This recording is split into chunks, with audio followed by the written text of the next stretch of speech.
Hello, welcome to the Redman video series. In this video, I will talk a little bit about how class is structured, the types of techniques that we teach, and then I will demonstrate several of the techniques with one of my assistants. I'm actually going to cover more techniques in this video than we would teach in a single class. For one class, we might only teach 2 or 3 techniques so that the students get real good instruction and then have a chance to try them out on each other before we bring the Redman out.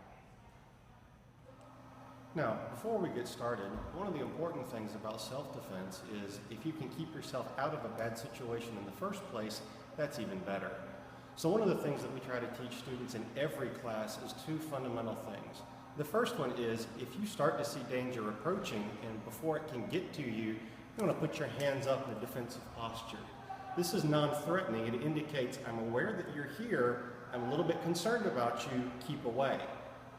The second thing we like to teach people is that the most powerful weapon they have is their voice. So if you still feel threatened, you need to get somebody's attention. And the best way to do that is by yelling loudly for help. Help! Help! I need help! Oftentimes this is enough to indicate to somebody that you know what's going on and you don't want them to get any closer, and they may leave you alone. However, that's not always going to be the case. So we also like to teach students a number of different techniques about how they can get away from danger if they have been grabbed or otherwise attacked. All right, for this section, I'm going to actually use my son Roman, and he and I are going to demonstrate some techniques. I'm going to talk through them like I was teaching the class, and Roman is one of the students, and then he's going to demonstrate the technique that I've just taught. Now, the first common attack that we have is somebody grabbing you by the wrist. And one of the important things about this is if I'm much bigger than he is, and I grab him, I'm most likely going to be stronger, and he's not going to be able to just use pure strength to get away from me. He's going to have to use something about my body and the way I've grabbed him and use that against me. So the important thing here is if I grab his wrist, I'm very strong on the backside of my hand and around on my fingers. There's no good place for him to try to escape there. Where I'm weakest is right here where my fingers come together. So he's going to want to try to find some techniques to use that to his advantage. So the first thing that we teach is if I've grabbed on the same side, then what Roman is going to do is he's going to step toward me at a diagonal and he's going to jerk his arm down and try to escape right out that opening. Just like that. Now notice, even though I have fairly large hands and can wrap all the way around and there's not really a gap there, that's still the weakest part of the grip that I have on Roman's wrist. So again, this is the direction that he's going to want to try to escape. So one more time, we'll demonstrate this. Good. Now, that's not the only technique that we can use. Another one that we can use is, if that's not working, he can actually take this hand, raise it up to his face, and look at the palm of his hand. Now notice what that's done to my wrist. It's made a large gap right here that's really broken a lot of the power that I have. Now he can take and use a fairly simple technique like a low block or a down strike to break the grip.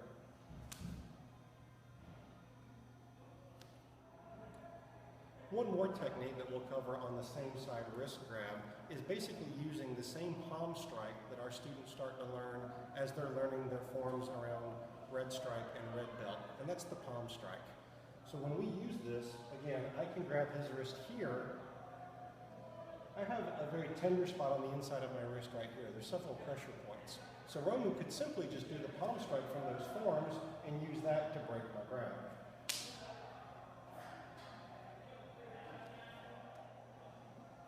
Okay, now what happens if I actually reach across my body and do what's called a cross arm grab to the wrist on the opposite side?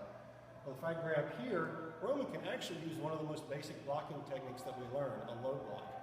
It can also be used as an effective strike to, again, go for the inside of my wrist. All right, now we're going to cover a few techniques that you can use if somebody comes up from behind and grabs you in a bear hug. So this first one, I'm going to turn Roman around to the side and I'm going to demonstrate grabbing him around the shoulders. And all he's going to do is essentially go limp and drop down to the floor. This is actually an unexpected move. People think you're going to fight. And what you're really doing essentially is giving up and using that ability to drop to the floor to get away. And then once you've gotten away, you need to get up and run as quickly as possible. Okay? So turn this way. I'm going to grab Roman and go up and run.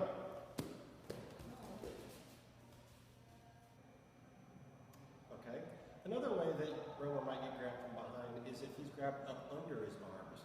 If that happens, it's not nearly so easy for him to go limp and sink to the floor simply because I can hold him up by the armpits. So we're going to talk about another couple of techniques we can use in that situation. If you're a little bit more in a helpless position like that, you can always attack the bottom part of the attacker's body. One easy way is to just stomp on the instep of the foot. That's a really painful spot. There's some nice nerves there that's going to make somebody think twice about holding on to you. If that doesn't work, you can also use your foot or the heel of your foot to strike right here on the unprotected part of your shin. Put those two together and that's a pretty good way to try to get away from the attacker. So we'll demonstrate that now. Grab it up under the arm so it can't sink down so much. And now stomp. Ah! Oh!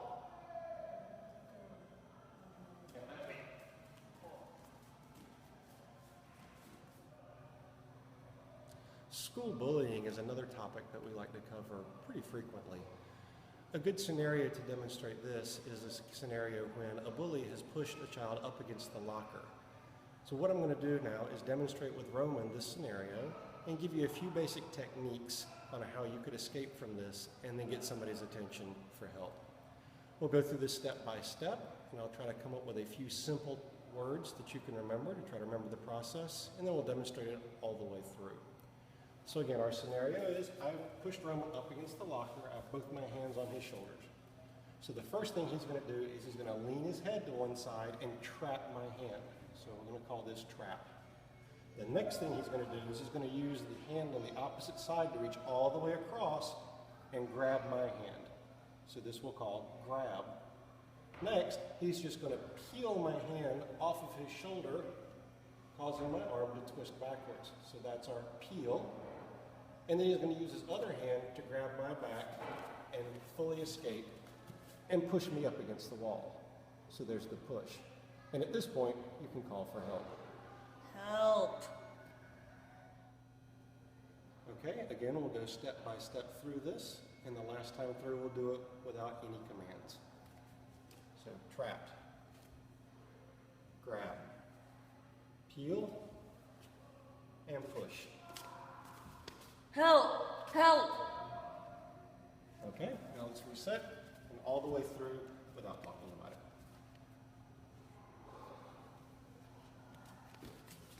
Help! I need help! Help!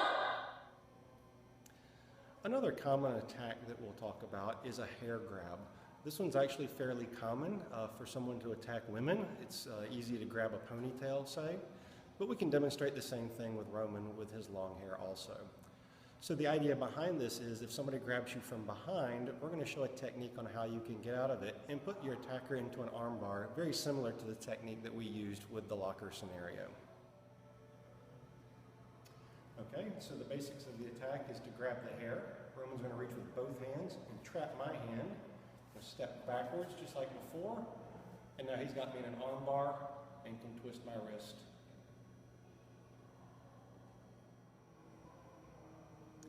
All right, so those are some of the basic techniques that we've taught in previous Redman classes. One thing to remember with any of these techniques is the minute you get free from your attacker, run. It's not a good idea to stick around and try to kick them or punch them. Remember, attackers are usually bigger and stronger than you are. So once you've gotten away, run and scream. If you need help, that's the best way to get somebody's attention. A very loud voice will always cause heads to turn in your direction. If you'd like to learn more about these techniques and others just like that, please, I would love to see you come to Redman class. We'll have a good time, we'll learn a lot, and we'll stay safe. Thank you for watching. Kamsahamnida.